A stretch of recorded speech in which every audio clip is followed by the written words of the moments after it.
to introduce an enhanced RPI order and expand its retail price improvement program to include securities priced below $1, meaning we may see penny squeezes in the near future. What is going on, guys? Lottery Stocks here. Welcome back to the channel. Welcome to the channel if you're new. Today we have a ton of stuff to cover, so make sure to watch until the end of the video so you don't have to watch another update video here on YouTube. And I thank you guys so much for the ones hitting that like button and subscribing to the channel. Okay, now Reddit is down, reporting severe outages over the past 24 hours, as well as Chase Bank app also being down. Americans reporting issues in accessing the online banking platforms. Now, whether they're connected or not, drop your conspiracy theories in the comments down below. Drop your tinfoil hat theory. Are things about to squeeze so they're shutting down Reddit? Are banks having issues? And speaking of being connected and conspiracy theories, is the AMC squeeze incoming as President Biden pushes 44.6% capital gains tax, the highest capital gains rate ever in the USA, just in time for a squeeze to take billions from apes after the squeeze? You let me know in the comments down below. Okay,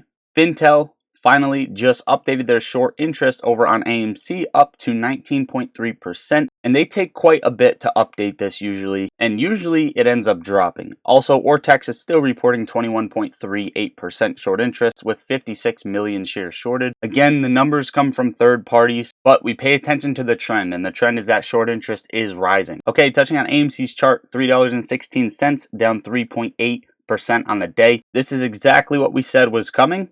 If you've been following the channel and keeping up with the channel, we have been tracking this back here where AMC hit its low and then climbed up, consolidated, right? Fell to the downside a little bit. Now, keep in mind from this low to the end of the consolidation before AMC actually squoze, right? Quote unquote squoze, had a massive rally was 17 days. If we take a look at AMC, for that time to be the case, this little consolidation period would end on May 3rd before squeezing just after, which also coincidentally, the CAT system is being implemented in May. Now, a couple things that I wanted to note from this low to the peak AMC hit is up 43%. If things just are slightly different and this was getting out of hand right here from the low to the bottom of this consolidation right around here, 1550 back in 2021, January 2021 was 43%. So the cycles could be playing out very similarly, but more held down, more controlled, right? With that being the case, if things are accelerated, then you could see AMC get a nasty move off of this level at $3.15 if we end up holding. No promises. Either way, we do still have some time.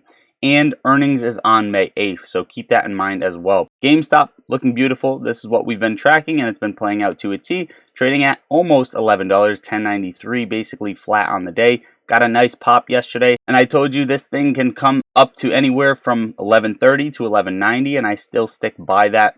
That GameStop will slowly keep climbing over the next couple of days. 21,000 calls expiring in the money compared to 11,000 puts on AMC. 70,000 out of the money compared to 25,000 puts out of the money. All that premium being handed over to market makers. Short exempts still pretty high, sitting above 200,000. GameStop winning on the options chain as well. 6,000 calls compared to 3,000 puts expiring in the money, but a ton of premium going to market makers. Short exempts more than doubled from the last 2 days on GameStop's little bit of a pop here, so they want to keep it down. Now, before we move on, I want to quickly tell you guys about the sponsor of today's video, Visual Sectors. Talking about technicals and or fundamentals of a stock would not be complete without the sentiment. So in order to help me out here, I had Visual Sectors come and step in. Visual Sectors is a platform that we've worked with in the past that gives a precise view of the market. Assume you think of investing in any given stock. You go over to their platform and type in the given ticker. Once you do that, you will have an overview of all trades that were just placed in real time. So you can compare your strategy or what you were going to do with what traders have already done or what traders are doing. First up, you can look at the price levels. This will show you what professional traders expect the stock to be doing. And you can change the time frame to see when the trend might switch. For example, grouping them by week and or by month. To have a better understanding, you can check the dynamics of the flows as well. Visual Sector's initial intention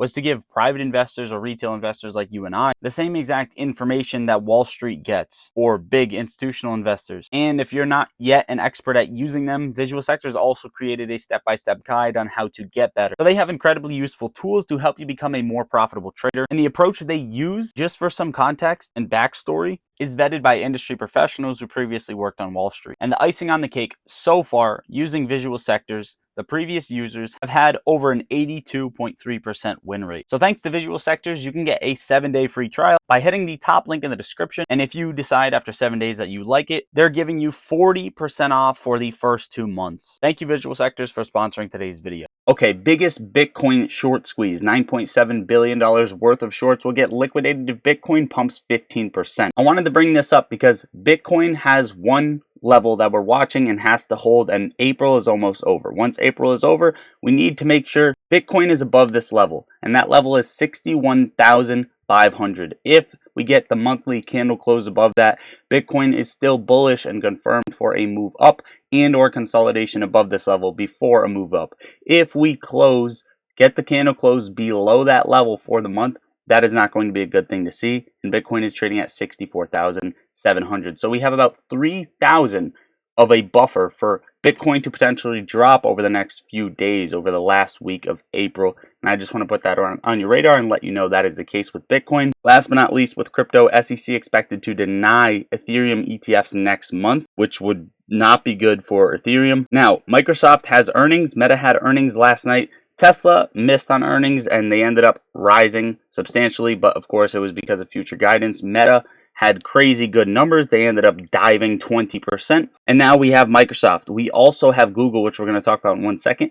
Microsoft is hugging the bottom of this line, just gap down already. So at this point, is it more likely that Microsoft is going to come down to around 350, or is it more likely that it's coming up to 430? Obviously, it's showing severe strength, and it is testing this support trend line. If we break below, it's going to invalidate the bullish trend since January of 2023. Drop your estimates in the comments, and if you are playing it, and Google, this is Google, slightly overbought on the RSI, trading in this parallel channel, just like it did back here. This is the bars pattern from the previous one. And in my opinion, Google is going to have an 8% move, probably wider, but when it bases and calms down, an 8% move, either up to 171 or 146. These are the levels that I'm watching on Google. And I will be letting Discord know when I take a trade as soon as I take it on one of these. US Q1 GDP rises 1.6%, estimated 2.5 and previously 3.4, lowest since Q2 2022, which is going to affect the overall market.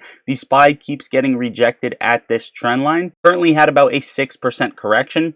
Very similar back here. I think the SPY just needs a positive catalyst, needs some sort of end to the war, something along the lines of that to absolutely smash straight up and come right back up. I think the SPY is still going to hit 535. We didn't quite get there yet. Finally, last sprinkles on top, US 30-year mortgage rates have hit 7.29%, and Russia to seize $440 million from JP Morgan. Overall, guys, that is what I got for you for today's video. Make sure to check the links down below to download Visual Sectors and get in the Discord, all that good stuff.